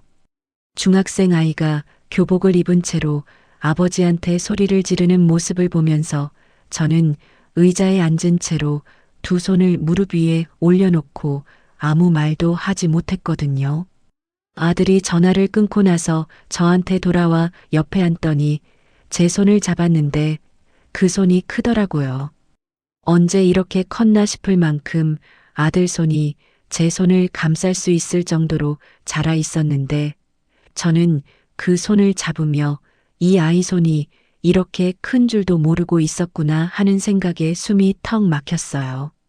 아들이 제 옆에 앉아서 제 어깨에 머리를 기대며 낮은 목소리로 말했거든요. 엄마, 이제 그만하자, 제발. 아들이 제 어깨에 이마를 대고 그렇게 속삭이는데 그 말이 5년 동안 누구도 해주지 않은 말이었어요. 아들이 제 어깨에 이마를 대고 엄마 이제 그만하자고 속삭이던 그 목소리가 퇴원하고 사흘이 지나도록 귓속에서 맴돌았어요. 그런데 저는 사흘 만에 다시 간병 가방을 쌌거든요. 시어머니한테 사흘 동안 임시로 고용한 간병인이 그만두겠다고 했다는 연락이 왔고 남편이 전화로 짧게 말하더라고요. 야, 간병인이 못하겠대. 네가 좀 다시 가봐. 남편이 회사 점심시간에 전화를 건 게 분명했어요. 뒤에서 사람들 웃음소리가 들렸거든요. 저는 전화를 끊고 현관 앞에 놓아둔 간병 가방을 내려다봤는데 그 가방이 퇴원하던 날 벽장에 넣어뒀던 건데 제 손이 이미 그걸 꺼내놓고 있었어요. 몸이 기억하는 거예요. 5년 동안 반복한 동선을 발이 알아서 따라가는 것처럼 손이 알아서 가방을 싸고 다리가 알아서 병원을 향하더라고요. 병원 정문을 지나 엘리베이터를 타고 6층 버튼을 누르는데 가슴 왼쪽에서 다시 바늘로 콕 찌르는 듯한 통증이 스쳤지만 저는 가방 끈을 고쳐주며 무시했거든요. 진단서는 가방 안쪽 주머니에 접어서 넣어두었는데 그 종이가 가방 속에서 바스락거릴 때마다 의사 선생님이 하셨던 다음번에는 중환자실이라는 말이 떠올랐지만 병실 문 앞에 서는 순간 그 생각을 억지로 눌렀어요. 병실 문 앞에 섰을 때 안에서 웃음소리가 들렸거든요. 시어머니 웃음소리였고 그 옆에서 함께 웃는 소리가 두어 개 더 섞여 있었는데 오랜만에 듣는 시어머니의 그런 환한 웃음이었어요. 병실에 누가 오셨나 보다 싶어 문 앞에서 잠깐 멈칫했는데 그때 시어머니의 목소리가 문틈 너머로 또렷하게 들려왔거든요. 팔자 드센 년이 간호해서 안 낫는다니까 그 손으로 만진 데가 어디 낫겠어. 시어머니가 그렇게 말씀하시며 킥킥 웃으셨고 곧바로 신우이 목소리가 이어졌어요. 맞아 엄마 그러니까 내가 진작 무당 선생님한테 가보라고 했잖아. 신우이가 과일을 깎는 소리를 내며 맞장구를 치더라고요. 칼이 사과 껍질을 벗기는 소리가 사각사각 들렸고 그 사이로 친척 아주머니인 듯한 또 다른 목소리가 끼어들었거든요. 에이 그래도 5년이나 했으면 됐지. 복도 없는 며느리한테 뭘 더 바라겠어. 세 사람이 함께 웃는 소리가 병실 안에서 울려 퍼졌고 저는 병실 문 앞 복도에 서서 그 웃음소리를 전부 들었어요. 가방 끈을 쥔 손에 힘이 들어갔는데 이상하게도 눈물이 나지 않았거든요. 식장에서 뒤통수를 맞았을 때, 화장실에서 수건을 물고 울었을 때, 간이 침대에서 이불을 뒤집어 쓰고 참았을 때, 그때마다 흘렸던 눈물이 이 순간에는 한 방울도 나오지 않았어요. 대신 뱃속 깊은 데서부터 뭔가가 차갑게 가라앉는 느낌이 들었는데 그게 분노인지 체념인지 해방인지 저도 구분하지 못했지만 확실한 건 제 안에서 5년 동안 팽팽하게 당겨져 있던 줄이 툭 하고 끊어지는 소리를 들었다는 거예요. 저는 복도에 서서 가방 안쪽 주머니에서 진단서를 꺼냈어요. 과로와 스트레스성 심장 질환이라고 적힌 그 종이를 펼쳐서 한번 들여다본 뒤 가방 바깥 주머니에 넣어두었던 봉투 하나를 함께 꺼냈거든요. 그 봉투 안에는 5년치 병원비 영수증이 들어 있었어요. 응급실에 실려간 뒤로 사흘 동안 집에서 쉬면서 저는 서랍 속에 쑤셔 넣어뒀던 영수증들을 날짜 순으로 정리했었거든요. 한 장 한 장 펼칠 때마다 손끝에 종이 먼지가 묻었고 금액을 더해 가는데 숫자가 올라갈수록 제 입술이 바짝 말랐어요. 5년간 제 통장에서 빠져나간 병원비, 간병 물품비, 재활보조기구 비용, 그리고 대출, 이자까지 그 숫자들이 적힌 영수증 묶음을 봉투에 담아온 거였거든요. 저는 가방끈을 어깨에 다시 올리고 숨을 한번 크게 들이마신 뒤 병실 문을 열었어요. 문이 열리는 소리에 안에서 웃던 소리가 뚝 끊겼거든요. 시어머니가 침대에 반쯤 몸을 일으킨 채로 저를 보셨고 시누이가 사과를 깎던 칼을 멈추며 고개를 돌렸고 옆에 앉아있던 친척 아주머니가 찻잔을 내려놓으며 입을 다물었어요. 병실 안에 순간적으로 정적이 내려앉았는데 시어머니가 먼저 표정을 바꾸시며 목소리를 높이셨거든요. 아이고 왔어? 많이 힘들었지? 괜찮아? 시어머니가 두 팔을 벌리며 반기는 표정을 지으셨는데 30초 전까지 팔자 드센 년이라고 웃으며 말씀하시던 그 입에서 나온 말이었어요. 저는 시어머니를 똑바로 바라봤거든요. 시누이도 친척 아주머니도 한 사람씩 천천히 눈을 맞추며 병실 안쪽으로 걸어 들어갔는데 신우이의 시선이 제 손에 들린 봉투 위에 잠깐 머물렀다가 떠나는 걸 느꼈어요. 저는 시어머니 침대 옆에 섰고 주머니에서 진단서를 꺼내 시어머니 무릎 위 이불 위에 올려놓았어요. 시어머니가 그게 뭐냐는 듯 눈을 깜빡이셨고 신우이가 목을 빼며 종이를 들여다보려 했는데 저는 신우이 쪽을 보지 않고 시어머니만 바라보며 입을 열었거든요. 어머니, 저 사흘 전에 응급실에 실려갔었어요. 심장이 안 좋대요. 5년 동안 쌓인 거래요. 제가 그렇게 말하는 동안 목소리가 떨리지 않았어요. 이상할 만큼 차분했고 제가 제 목소리를 밖에서 듣는 것 같은 느낌이었거든요. 시어머니가 입을 반쯤 벌린 채 저를 올려다보셨고 신우이가 사과 깎던 칼을 접시에 내려놓는 소리가 딸각 울렸어요. 저는 이어서 영수증 봉투를 침대 옆 탁자 위에 놓으며 말했거든요. 여기 5년치 병원비 영수증이에요. 전부 제 통장에서 나간 거고 대출까지 받았어요.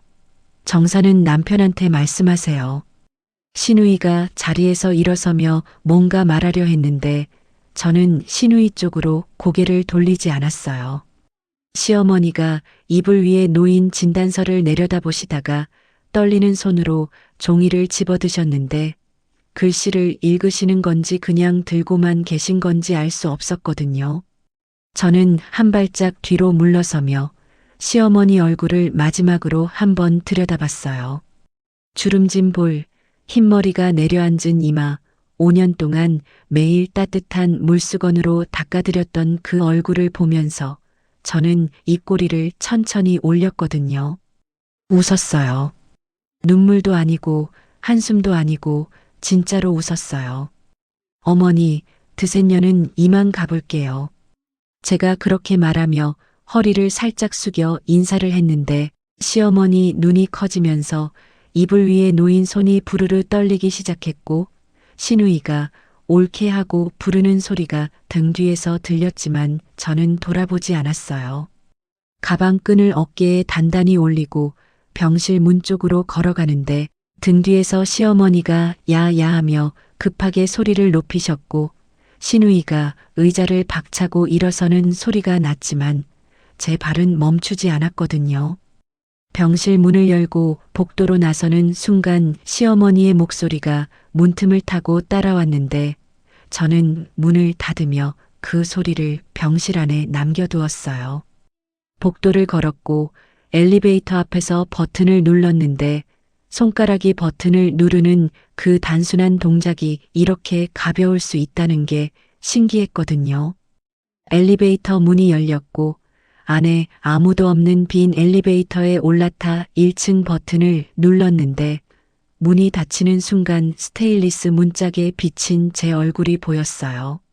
광대뼈가 튀어나오고 눈 밑에 그림자가 짙은 5년 동안 병실에서 늙어버린 얼굴이었는데 그 얼굴이 웃고 있었거든요.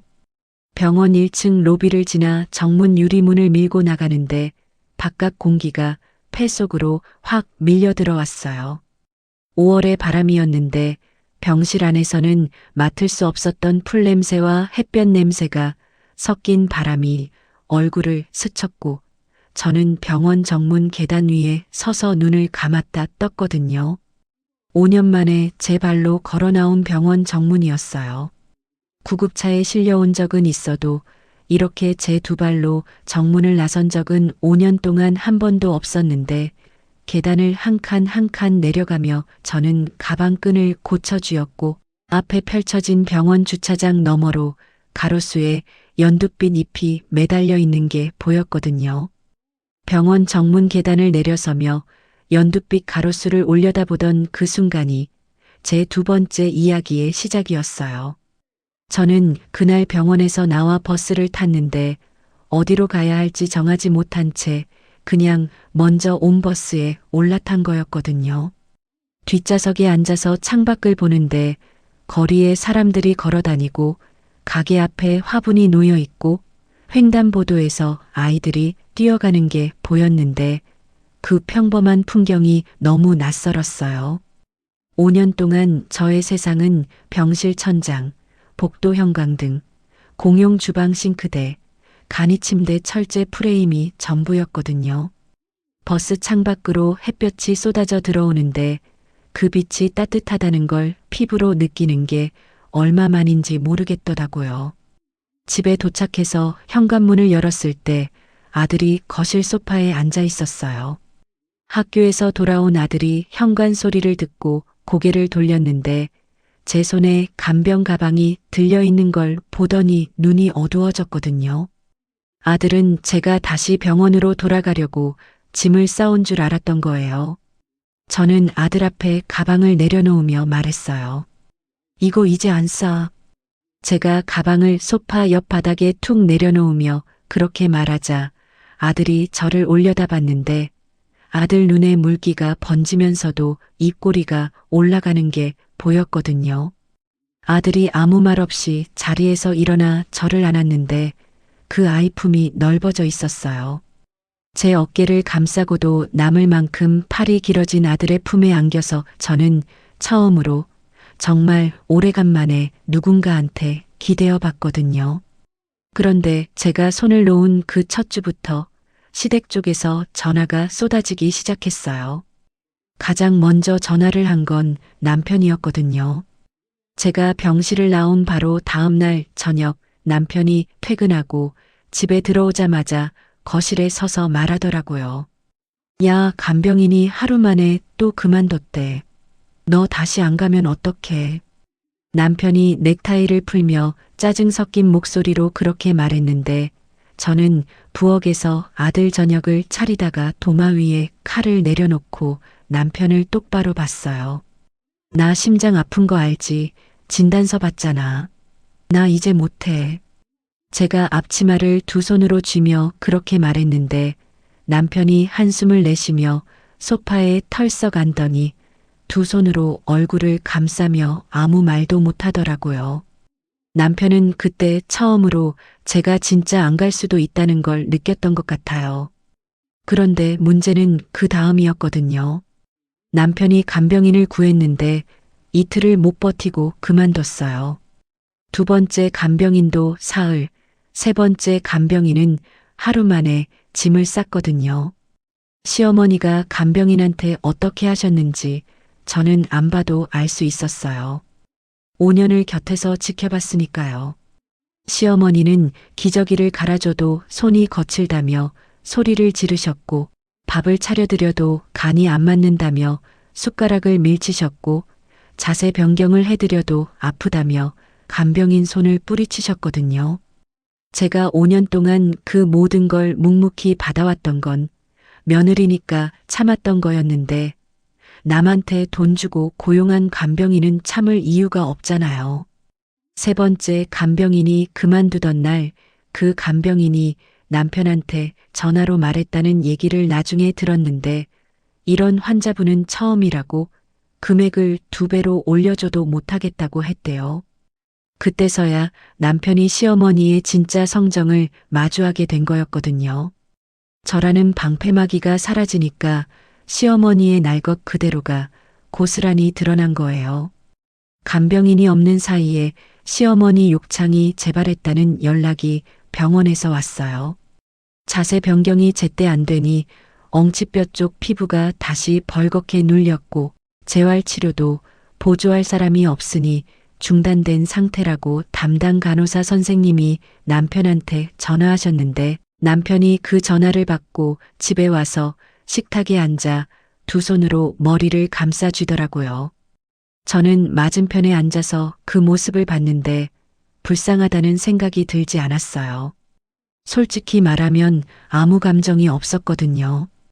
5년 동안 혼자 지고 있던 무게를 이제 그 사람이 처음으로 느끼고 있는 거였는데 그걸 보면서 제가 느낀 건 그래, 이게 이 무게야 라는 담담한 확인뿐이었어요. 병원비 문제도 터졌거든요. 간병인 비용이 하루 15만 원, 한 달이면 450만 원인데 더 이상 제 통장에서 나가는 게 아니라 남편이 직접 내야 했어요. 시어머니의 재개발 보상금이 있긴 했지만 무허가 증축이 적발되면서 보상금 일부가 취소됐다는 통보가 구청에서 날아왔거든요. 시어머니가 한 평이라도 더 넓히려고 옥상에 올리셨던 그 방, 허가 없이 지은 그 증축 부분이 걸린 거예요. 보상금이 줄어들었다는 소식에 시누이가 병원에 달려왔는데 이번에는 사진을 찍으러 온 게 아니었거든요. 시누이가 시어머니 침대 옆에 서서 통장 얘기를 꺼냈다고 같은 병실 아주머니가 나중에 저한테 알려주셨어요. 시누이가 시어머니한테 엄마 통장에 있는 돈을 자기가 관리하겠다고 했는데 남편도 병실에 와 있었고 두 사람이 시어머니 통장 명의를 두고 병실 안에서 언성을 높였대요. 시누이가 딸인 내가 관리하는 게 맞다고 했고 남편은 장남인 자기가 해야 한다고 했는데 시어머니는 침대에 누운 채로 두 자식이 다투는 걸 지켜보셨다고 하더라고요. 아주머니가 커튼 너머에서 그 소리를 다 들으셨는데 나중에 저한테 조심스럽게 말씀해 주셨거든요. 통장 얘기가 나오니까 둘이 완전히 다른 사람이 되더라고요. 환자분은 가운데서 한마디도 못하시고 아주머니가 병원 벤치에 나란히 앉아 커피를 마시며 고개를 절레절레 흔드시는데 저는 커피잔을 두 손으로 감싸주며 듣기만 했어요. 제가 빠지니까 이 집안의 민낯이 전부 드러나고 있었거든요. 며느리가 떠나고 나서 친척들의 태도도 달라졌어요. 시어머니가 며느리 팔자가 드세다, 손이 나쁘다고 퍼뜨리셨던 그 소문이 이제는 부메랑이 되어 돌아왔거든요. 친척들 사이에서 슬슬 이야기가 바뀌기 시작한 거예요. 그 며느리가 5년이나 했으면 대단한 거 아니냐, 시어머니가 좀 심하셨던 거 아니냐, 간병인도 하루 만에 도망가는데 며느리 보고 팔자 드세다고 한 건 너무한 거 아니냐 하는 말들이 돌기 시작했고 시누이한테도 전화가 뜸해졌대요. 시어머니가 저한테 전화를 하기 시작한 건 제가 나온 지 2주쯤 됐을 때였어요. 처음에는 남편 핸드폰으로 전화가 왔는데 받으니까 시어머니 목소리였거든요. 아가, 어머니 좀 살려다오. 응? 내가 잘못했어. 다시 와줘. 시어머니가 수화기 너머로 코를 훌쩍이시며 애원하셨는데 5년 전 병실 침대에서 제 손을 잡으시며 너밖에 없다고 하셨던 그때와 똑같은 목소리였어요. 저는 전화기를 귀에 대고 그 목소리를 들으면서 창밖을 바라봤는데 가슴이 미어지거나 목이 메이거나 하지 않았거든요. 그냥 조용했어요. 그 목소리가 더 이상 제 발목을 잡지 못한다는 걸 전화를 끊으며 알았어요. 그 사이에 저는 새로운 걸 시작했거든요. 옆 병상 아주머니가 제가 퇴원할 때 건네주신 명함이 하나 있었는데 요양보호사 교육원 명함이었어요. 아주머니가 명함을 제 손에 쥐어주시며 말씀하셨거든요. 5년 간병한 경력이면 자격증 따는 거 어렵지 않을 거예요. 새 출발 한번 해봐요. 아주머니가 제 손을 두 손으로 감싸며 그렇게 말씀해 주셨는데 그 명함을 지갑에 넣어두었다가 어느 날 밤 아들이 잠든 뒤에 꺼내봤거든요. 식탁 위 조명 아래에서 명함에 적힌 전화번호를 들여다보는데 42에 새로 시작할 수 있을까 하는 생각과 동시에 5년 동안 배운 것들이 머릿속에 하나씩 떠올랐어요. 자세 변경, 욕창 관리, 흡인, 기저귀 교체, 재활 보조, 투약 관리, 그 모든 게 제 손에 이미 들어 있었거든요. 저는 다음 날 아침에 교육원에 전화를 걸었고 등록 상담을 받고 수업을 듣기 시작했어요. 교육원에 앉아서 교재를 펼치는데 강사 선생님이 설명하시는 내용의 절반 이상을 저는 이미 몸으로 알고 있었거든요. 필기시험과 실기시험을 거쳐 요양보호사 자격증을 손에 쥔 날 저는 작은 원룸에 앉아서 그 자격증을 한참 들여다봤어요. 아들과 단둘이 이사한 작은 집이었는데 시댁 근처를 벗어나 버스로 40분쯤 걸리는 조용한 동네에 방 2개짜리 집을 구했거든요. 이삿짐이라고 해봐야 옷가지 몇 벌이랑 아들 책상 그리고 제 이불이 전부였는데 그 작은 집 거실 바닥에 앉아서 저는 처음으로 아무 알람도 울리지 않는 밤을 보냈어요. 새벽 2시에 눈이 번쩍 떠졌거든요. 몸이 기억하는 자세 변경 시간이었는데 일어나서 두리번거리다 여기가 병실이 아니라 제 집이라는 걸 깨닫고 다시 이불 속으로 들어갔어요.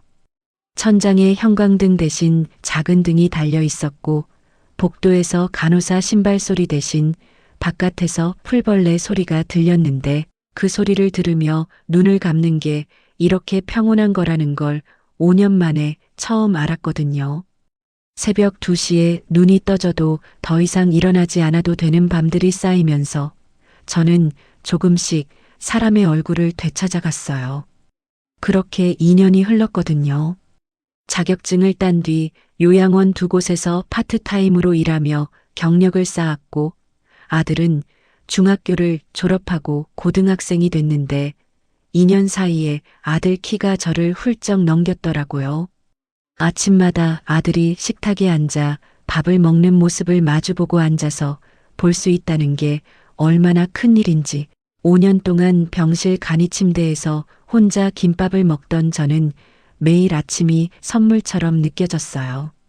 그 2년 동안 남편한테서 이혼 조정 서류가 왔고 저도 변호사를 선임해서 절차를 밟고 있었는데 그 이야기는 조금 뒤에 하기로 하고 먼저 그날 아침 이야기를 할게요. 2년차 봄 저는 한 요양원에 정직원으로 채용됐거든요. 면접을 보러 갔을 때 원장 선생님이 이력서를 보시더니 안경을 밀어 올리며 저를 빤히 보셨어요. 원장 선생님은 50대 중반의 여자분이셨는데 짧은 단발머리에 흰 가운을 걸치고 계셨고 책상 위에 서류가 가지런히 정리되어 있는 걸 보면 원칙과 기록을 중요하게 여기시는 분이라는 게 바로 느껴졌거든요. 원장 선생님이 이력서에서 눈을 떼지 않으시며 말씀하셨어요. 5년 간병 경력이시네요.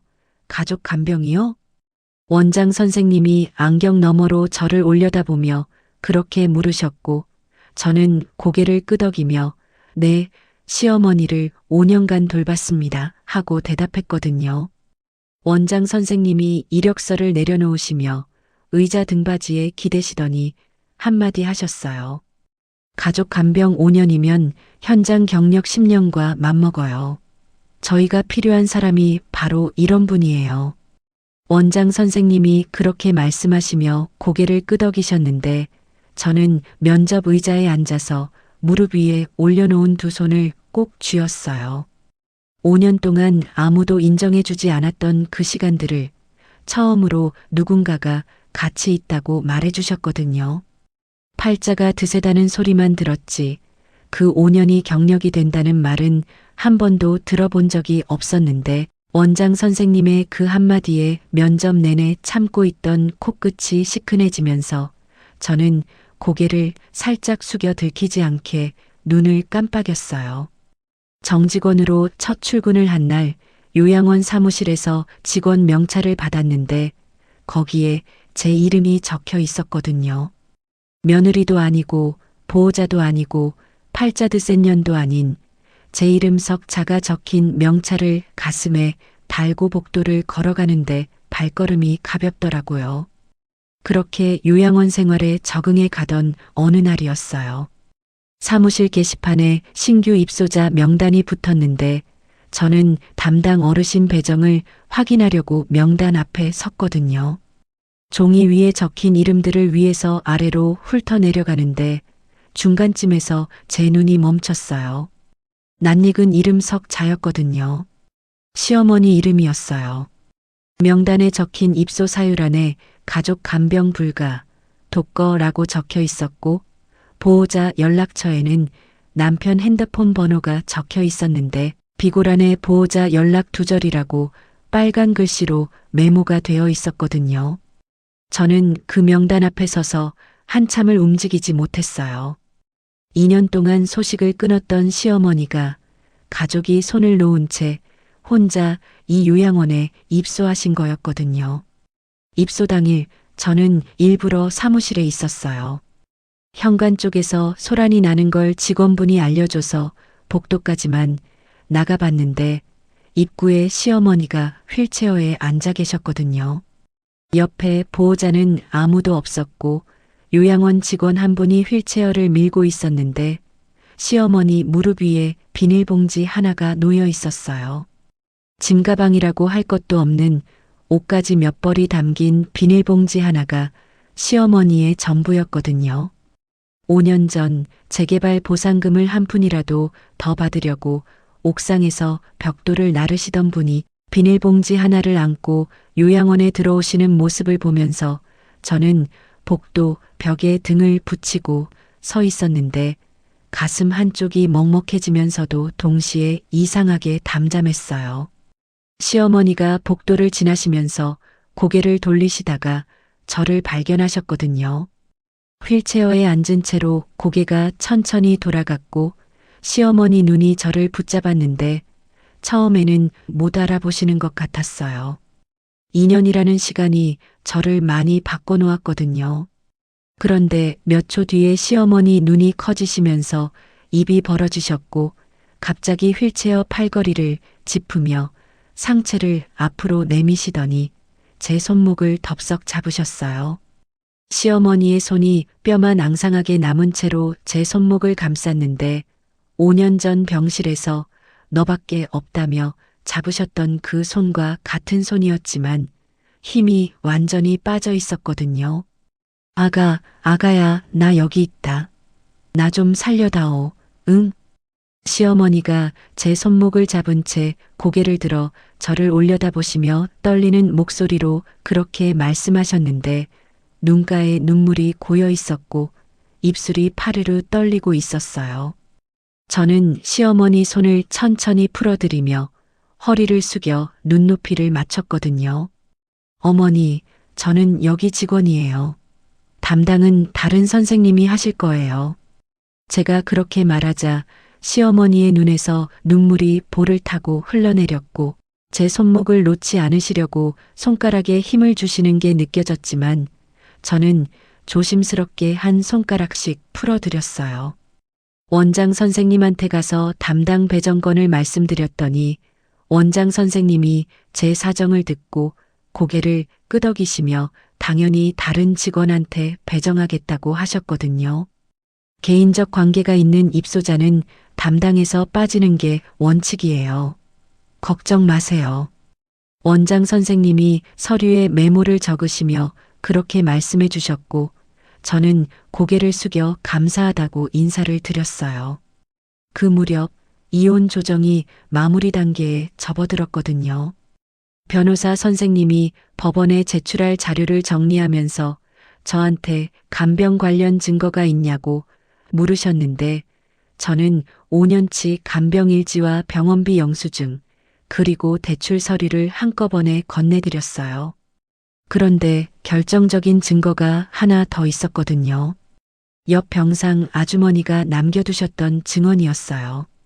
아주머니는 같은 병실에서 1년 넘게 저를 지켜보셨던 분이라 제가 새벽마다 자세 변경을 하던 것, 혼자서 간병을 도맡았던 것, 남편과 시누이가 거의 오지 않았던 것, 시어머니가 커튼 너머에서 며느리 험담을 하셨던 것, 그 모든 걸 직접 보고 들으신 거였거든요.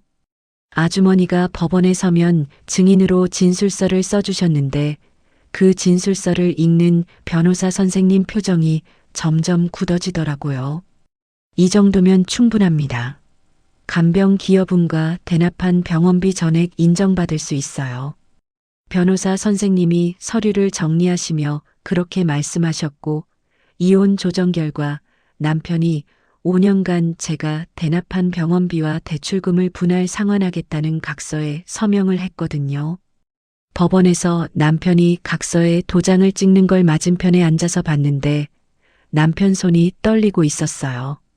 5년 동안 한 달에 한 번 캔커피 하나 들고 와서 어떠세요? 한마디 하고 돌아서던 그 사람이 이제야 그 무게의 값을 치르고 있는 거였거든요. 저는 남편을 원망하지 않았어요. 솔직히 말하면 원망할 힘도 아깝다는 생각이 들었거든요. 신우이한테는 다른 결말이 기다리고 있었어요. 제가 빠지고 남편마저 이혼을 하게 되면서 시어머니 부양 책임이 고스란히 신우이 앞에 놓인 거였거든요. 신우이는 그동안 병실 면회 사진 한 장으로 효녀 노릇을 해왔고 올케의 간병을 당연한 의무로 여기며 뒤에서 맞장구를 치던 분이었는데 이제 그 당연한 의무가 자기 몫이 되니까 발을 동동 구르고 있다는 이야기를 아주머니한테 전해 들었어요. 시어머니가 며느리 험담을 퍼뜨리실 때 옆에서 부추기고 팔자 이야기를 부풀리고 무당집을 소개해드린 그 신우이가 이제는 요양원 비용 청구서를 앞에 놓고 계산기를 두드리고 있다는 거였거든요. 그리고 시어머니요. 요양원에서 간간히 마주칠 때마다 시어머니가 저를 부르셨지만 저는 직원으로서 목례만 드리고 지나갔어요. 어느 날 시어머니 담당 직원한테 들은 이야기인데 시어머니가 밤마다 혼잣말을 하신대요. 내가 입이 거칠었지. 그 애한테 그러는 게 아니었는데. 담당 직원이 시어머니 차트를 적으며 조심스럽게 저한테 전해줬는데 저는 그 말을 듣고 복도 창밖을 바라보며 한참을 서 있었거든요. 그 후회의 말이 5년 전에 나왔더라면, 아니 3년 전에, 아니 제가 쓰러지기 전에라도 나왔더라면 이야기가 달라졌을까 하는 생각이 스쳤지만 저는 고개를 한번 천천히 젓고 다시 제 할 일을 하러 돌아섰어요. 늦은 후회라는 건 말 그대로 늦은 거였거든요. 늦은 후회라는 건 말 그대로 늦은 거라고 복도 창밖을 바라보며 고개를 저었던 그날 이후로도 저는 같은 요양원에서 매일 아침 출근을 했어요. 시어머니와 같은 건물에 있다는 게 처음에는 불편했거든요. 복도에서 마주칠 때마다 시어머니가 저를 붙잡으시려 하셨고 제 이름을 부르시며 휠체어 바퀴를 굴려 따라오시는 날도 있었는데 저는 목례를 드리고 지나가는 것 외에는 어떤 반응도 하지 않았어요. 그게 냉정하게 보일 수도 있겠지만 저한테는 그게 제 자신을 지키는 방법이었거든요. 5년이라는 시간이 저한테 가르쳐 준 게 하나 있다면 도리와 희생은 다른 거라는 것이었어요. 도리는 할 수 있는 만큼 하는 거고 희생은 자기를 깎아서 채워주는 건데 저는 5년 동안 도리를 한다고 생각했지만 실은 제 몸과 마음과 시간과 돈을 전부 깎아 바친 거였거든요. 그 차이를 깨닫는데 7년이 걸렸어요. 병원에서 5년 나온 뒤로 2년 합치면 7년이라는 시간이 지나서야 비로소 그 경계선이 보이기 시작한 거였더라고요. 요양원에서 일한 지 1년쯤 됐을 때 원장 선생님이 저를 사무실로 부르셨어요. 노크를 하고 들어갔더니 원장 선생님이 책상 위에 서류를 펼쳐놓고 계셨는데 저를 보시며 의자에 앉으라고 하시더라고요. 팀장 자리가 하나 났는데 제가 보기엔 적임자가 당신이에요. 원장 선생님이 안경을 벗으시며 저를 똑바로 보시고 그렇게 말씀하셨는데 저는 의자에 앉은 채 한 박자 늦게 그 말을 알아들었거든요. 팀장이라고요.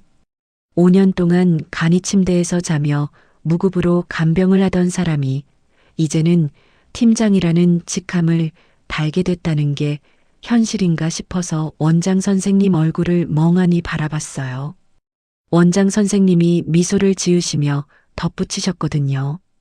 입소자 가족분들이 당신한테 감사 인사를 제일 많이 해요. 기록도 꼼꼼하고 현장 판단력도 좋고 무엇보다 어르신들을 대하는 태도가 달라요. 원장 선생님이 서류 위에 펜으로 제 이름을 동그라미 치시며 말씀하시는데 저는 무릎 위에 올린 두 손을 꽉 쥐며 감사합니다 하고 고개를 숙였어요.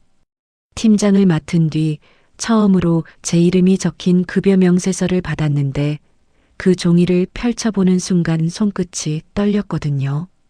금액이 크지는 않았어요. 하지만 그 돈은 오롯이 제가 일해서 번 돈이었고 남편 통장도 아니고 시어머니 보상금도 아닌 온전히 제 이름으로 들어온 돈이었거든요. 퇴근하고 집에 와서 통장을 펼쳐보는데 거기에 찍힌 숫자보다 그 옆에 적힌 급여라는 두 글자가 더 크게 보였어요. 그해 가을 아들의 졸업식이 있었거든요.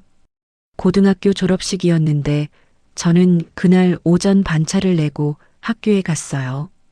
강당 맨 앞줄에 자리를 잡고 앉았는데 맨 앞줄에 앉아도 되나 싶으면서도 앉았거든요. 5년 동안 학부모 상담 한 번 가지 못했던 저였으니까 이번만큼은 제일 앞에서 아들 얼굴을 보고 싶었어요. 졸업장을 받으러 단상에 올라간 아들이 객석을 내려다보다가 저를 발견했는데 아들 입꼬리가 올라가면서 살짝 고개를 끄덕여 보였거든요. 그 작은 끄덕임 한 번에 저는 코끝이 시큰해지면서 시야가 뿌옇게 번졌고 핸드백에서 손수건을 꺼내 눈을 찍으며 아들이 단상에서 내려오는 모습을 끝까지 지켜봤어요. 식이 끝나고 강당을 나서는데 아들이 달려와서 졸업장을 제 앞에 펼쳐 보이며 말하더라고요. 엄마, 나 졸업했어. 아들이 졸업장을 양손으로 들고 환하게 웃으며 그렇게 말하는데 저는 졸업장보다 아들 얼굴을 들여다봤거든요. 그 얼굴이 한때 교복을 입고 병원 응급실까지 뛰어오며 아빠한테 소리를 질렀던 그 아이라는 게 믿기지 않을 만큼 의젓하고 단단해져 있었어요. 병원을 다시 다니고 있었거든요. 심장 검사를 정기적으로 받으러 갔는데 요양원 일을 시작하고 생활이 안정되면서 수치가 조금씩 좋아졌고 그해 가을 검사에서 의사 선생님이 결과지를 보여주시며 정상 범위로 돌아왔다고 말씀하셨어요. 관리 잘하고 계시네요. 이제 걱정 안 하셔도 돼요. 선생님이 모니터 화면을 돌려 보여주시며 그렇게 말씀하시는데 저는 진료실 의자에 앉아서 그 화면을 바라보며 아, 제 몸이 돌아왔구나 하는 생각에 가슴이 뜨거워졌거든요. 5년 동안 시어머니 몸만 돌보고 제 몸은 돌보지 않았던 저였는데 이제는 제 몸을 먼저 챙기는 사람이 된 거였어요. 늦가을 어느 저녁 남편한테서 전화가 왔거든요. 이혼이 성립된 뒤로 연락이 거의 없었는데 남편이 갑자기 만나자고 했어요. 카페에서 마주 앉았는데 남편이 커피를 시켜놓고 한참 동안 아무 말도 못하다가 결국 입을 열었거든요. 다시 시작하면 안 되겠냐. 내가 잘못한 거 안다. 남편이 커피잔을 양손으로 감싸쥐며 고개를 숙이고 그렇게 말했는데 5년 동안 한 달에 한 번 캔커피 하나 들고 와서 돌아서던 그 사람이 지금 제 앞에서 고개를 숙이고 있는 거였어요. 저는 커피를 한 모금 마시고 잔을 테이블에 내려놓으며 남편을 바라봤거든요. 미운 마음이 들지 않았어요. 그렇다고 다시 돌아가고 싶은 마음이 드는 것도 아니었거든요. 저는 조용히 고개를 저었어요. 고마운데 나는 이제 나한테 돌아간 거야. 다시 돌아갈 생각 없어. 제가 테이블 위에 두 손을 가지런히 올려놓고 남편 눈을 보며 그렇게 말했는데 남편이 커피잔을 쥔 손에 힘이 들어가는 게 보였지만 아무 말도 하지 못하더라고요. 카페를 나와 버스를 타고 집으로 돌아가는 길에 창밖으로 가로등 불빛이 줄줄이 지나갔는데 마음이 담담했어요. 흔들리지 않았거든요. 시어머니의 면회 요청이 온 건 그로부터 한 달쯤 뒤였어요. 원장 선생님이 저를 부르시더니 시어머니가 저를 면회자로 지목하셨다고 전해주셨거든요. 보호자 면회가 아니라 개인 면회를 요청하신 거였는데 저를 만나고 싶다고 하셨대요. 저는 원장 선생님 앞에서 잠깐 생각했어요. 만나야 할까, 만나지 말아야 할까? 며칠을 고민했는데 결국 면회실에 들어가기로 했거든요. 시어머니가 휠체어에 앉아 면회실 탁자 앞에 계셨는데 2년 전에 비닐봉지 하나를 들고 입수하셨을 때보다 한층 더 작아지셨더라고요. 머리카락이 하얗게 새셨고 손등에 핏줄이 드러나 있었는데 저를 보시자마자 입술을 발싹이시며 뭔가 말씀하시려다 고개를 떨구셨어요. 한참을 그렇게 고개를 숙이고 계시다가 시어머니가 떨리는 목소리로 말씀하셨거든요. 내가 너한테 못할 짓을 했다. 그때 내 입이 거칠었다. 시어머니가 무릎 위에 놓인 두 손을 꼭 쥐시며 그렇게 말씀하셨는데 고개를 들지 못하셨어요. 저는 탁자 맞은편에 앉아서 시어머니를 바라봤거든요. 5년 동안 매일 얼굴을 닦아드리고 자세를 변경하고 기저귀를 갈아드리고 재활을 도와드리던 그 시간들이 한꺼번에 떠올랐는데 이상하게도 그 기억들이 날카롭지 않았어요. 무뎌진 게 아니라 제가 단단해진 거라는 걸 그 순간 알았거든요. 저는 자리에서 천천히 일어나 시어머니 휠체어 옆으로 가서 한쪽 무릎을 굽히고 눈높이를 맞췄어요. 시어머니 손을 잡지는 않았지만 눈을 마주보며 말했거든요. 어머니, 저는 이제 괜찮아요. 어머니도 편히 지내세요. 제가 그렇게 말하고 자리에서 일어나 면회실 문을 열고 나왔는데 문을 닫는 순간 안에서 시어머니가 흐느끼시는 소리가 아주 작게 들렸어요. 저는 멈추지 않았거든요. 복도를 걸어 사무실로 돌아가는데 창밖으로 늦가을 햇살이 복도 바닥 위에 길게 누워 있었고 제 그림자가 그 띤 위를 지나가고 있었어요. 5년의 병실과 7년의 시간을 지나 저는 제자리로 돌아왔거든요. 지금도 가끔 새벽 2시에 눈이 떠질 때가 있어요. 몸이 기억하는 자세 변경 시간이 아직 남아있는 건데 그때마다 저는 천장을 올려다보고 여기가 병실이 아니라 제 집이라는 걸 확인한 뒤에 다시 눈을 감거든요. 그러면 바깥에서 바람 소리가 들리고 옆방에서 아들이 뒤척이는 소리가 아주 작게 들려오는데 그 소리를 들으며 다시 잠이 들어요.